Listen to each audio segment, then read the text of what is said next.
राधे राधे। तो आज मैं लेकर आई हूँ गुंजिया की रेसिपी। तो त्योहार आने वाले हैं और घर पर गुंजिया कैसे ना बने। तो इसे बनाने के लिए आज मैं बहुत ही आसान तरीके से आपको बताने वाली हूँ ये रेसिपी। इसे बनाना बहुत ज़्यादा आसान है।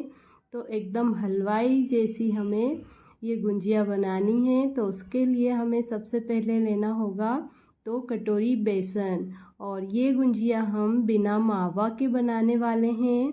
तो ये सस्ते में ही बन जाती है। एक बार आप इस रेसिपी को फुल वॉच कीजिएगा। मैंने यहाँ पर 2 कटोरी बेसन में मोयन के लिए ऑयल डाला है। आप यहाँ पर घी का यूज़ भी कर सकते हैं। और इसका हमें एक सॉफ्ट डो बना लेना है।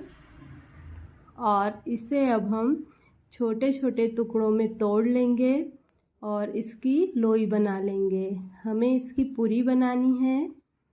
तो आप इस प्रकार से छोटे छोटे इसके लोई बना लें और अब हम इन्हें पूरी जैसे बेल लेंगे। तो आप इस पर थोड़ा आटा भी डाल सकते हैं यदि ये चिपकें तो। वैसे हमने इसमें तेल डाला है तो ये नहीं चिपकेंगी। ये देखिए। और अब हमें इसे तेल गर्म करके अच्छे से फ्राई कर लेना है। तो मैंने यहाँ पर तेल पहले से ही गर्म होने के लिए रख दिया था। और अब मैं इसे अलटते पलटते जैसे हम पूरी बनाते हैं ना, उस प्रकार से इसे दोनों तरफ से अच्छे से गोल्डन ब्राउन होने तक फ्राई कर लूँगी। और ये देखिए हमारी पूरी बन कर के रेडी है। तो आप इस प्रकार से स्टफिंग बनाइए, बहुत ही अच्छी बनती है। हमने पूरी को छोटे छोटे टुकड़ों में तोड़ लिया है और अब इसे मैंने ग्राइंड कर लिया है। तो ये देखिए थोड़ा दरदरा सा हमें चाहिए। बहुत ही अच्छी बनती है स्टफिंग। अब हम एक कढ़ाई में 2 चम्मच घी डालेंगे और हमने जो कसार बनाया है बेसन का, उसे हमें इसमें थोड़ा सा सेकना है। तो मैं जब ये घी मेल्ट हो जाएगा तो इसमें ये जो कसार है इसे डाल दूंगी और इसे अच्छे से हमें एकदम चलाते हुए सेक लेना है। इसे बिल्कुल भी नीचे से जलने मत देना, नहीं तो ये जल जाएगा तो उसमें स्मेल आने लगेगी और पूरा टेस्ट ख़राब हो जाएगा। आप इसे लगातार चलाते हुए 2 से 3 मिनट के लिए अच्छे से इसे सेक लें, ताकि इसमें थोड़ा सा भी यदि बेसन का कच्चापन है तो वो निकल जाएगा और ये इसका टेस्ट बहुत ही अच्छा आएगा। तो आप इसे लगातार 2 से 3 मिनट तक अच्छे से भून लें और इससे ज़्यादा बिल्कुल भी ना सेकें। अब हम इसमें डालने के लिए कुछ ड्राई फ्रूट्स ले लेंगे। तो मैंने यहाँ पर बादाम और काजू के छोटे छोटे टुकड़े कर लिए हैं और मैं यहाँ ले रही हूँ किशमिश। आप पिस्ता और अपनी पसंद के अनुसार और भी ड्राई फ्रूट्स ले सकते हैं। अब इन ड्राई फ्रूट्स को हमें कढ़ाई में ही डाल देना है। गैस को हमने बंद कर दिया था और अब हम इसमें डाल देंगे शक्कर का पाउडर। मैंने यहाँ पर शक्कर को पीस लिया था। 1 चम्मच मैंने शक्कर डाली है। आप यहाँ पर एक कोई कटोरी सेट कर लें या कप, उसी से आप सारा मेज़रमेंट लें। मैंने यहाँ पर 2 कटोरी बेसन लिया था और आधी कटोरी से थोड़ी ज़्यादा इसमें शक्कर डल गई है। और ये देखिए जो भी शक्कर के थोड़े से टुकड़े थे वो मैं इसमें अच्छे से फोड़ के मिक्स कर दूंगी। और अब हमें ऐड करना है घी। तो मैंने यहाँ 1 कटोरी घी लिया था, उसमें से मैं अभी थोड़ा घी बचा लूँगी। यदि ज़रूरत लगती है तो हम बाद में डालेंगे। इसे हमें अच्छे से मिक्स करना है।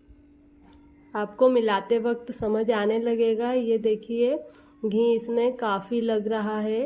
तो यदि आप चाहें तो और डाल सकते हैं। मैंने तो आधी कटोरी से थोड़ा सा ज़्यादा घी लिया था। और अब मैं इसमें इलायची डालूँगी।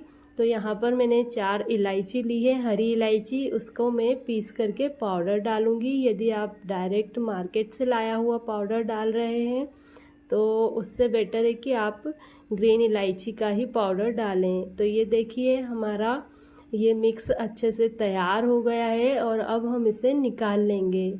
तो ये गुंजिया का मिक्स बनकर के तैयार है। ये स्टफिंग बहुत ही अच्छी लगती है, बेसन की है। इसमें मैंने मावा नहीं डाला है, यदि आप चाहें तो इसमें मावा भी डाल सकते हैं। और ये रेडी है तो इसे साइड में रख देंगे। और अब मैं एक थाली में 1 कटोरी मैदा लूँगी और उसमें मैं डाल रही हूँ मोयन के लिए घी। यहाँ पर मैंने 2 चम्मच घी डाला है। आप आटा कम या ज़्यादा ले सकते हैं, मैदा आपको जितनी गुंजिया बनानी है। तो ये देखिए 1 कटोरी आटे में कितनी गुंजिया बनती है मैं आपको बताऊंगी। और ये आटा मैंने लगा लिया है, थोड़ा थोड़ा पानी डाल करके आप आटा लगाएं। और इसमें नमक ज़रूर से ऐड करें, नमक से ही अच्छा टेस्ट आएगा। और अब मैं इसके छोटे छोटे टुकड़े तोड़ लूँगी। हमें इसकी लोइयाँ बनानी हैं, तो आप बहुत ही छोटे छोटे लोई बनाएं, क्योंकि हमें इसे पतली पूरी बेलना है। और ये देखिए मैंने कुछ इतने बड़े पेड़े बनाए हैं, जिस प्रकार से हम गुलाब जामुन बनाते हैं उतने छोटे। और अब इसे हमें थोड़ा सा, आप इसमें आटा लगा सकते हैं मैदा, और मैदा लगाकर आप इसे अच्छे से पतले पतले बेल लें। ये देखिए एकदम पतली पूरी मैंने बेली है। आप लोई को गीले कपड़े से ढक करके रखें, सूखना नहीं चाहिए। और अब हमने पूरी बेल ली है, तो अब मैं कुछ इस प्रकार से, एक मेरे पास सांचा है तो मैं उससे बनाऊंगी। ये बहुत ही आसानी से मार्केट में मिल जाते हैं गुंजिया के सांचे, तो आप भी ले लें। और इसमें अब हमें स्टफिंग रखनी है। तो आप देखिए बहुत ज़्यादा नहीं डालनी है हमें, ज़्यादा डाल दोगे तो ये फूट जाते हैं। और अब हमें इसमें पानी लगाना है साइड में, तो आप किनारों पर पानी ज़रूर लगाएं, नहीं तो ये खुल जाएंगे और सारा जो हमारा स्टफिंग है वो तेल में निकल जाएगा। इसलिए आप पानी ज़रूर से लगाएं, भूलें नहीं। और जो साइड का एक्स्ट्रा आटा है वो हम निकाल देंगे और धीरे से हमें इसे खोल लेना है। इस तरह से हाथों पर पलट लें और ये हमारी गुंजिया बनकर के रेडी है।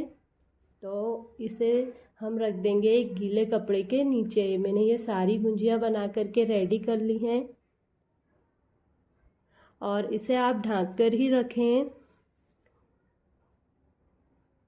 और ये जो एक्स्ट्रा पार्ट निकला था आटे का, उसे भी हम अच्छे से मसल के और इसकी हमें फिर से लोइयां बना करके पूरी बना लेंगे। बचा हुआ आटा इसे आप फेंकें नहीं, आप इसकी पूरी बना लें और वो भी अच्छी लगती है पापड़ी जैसी।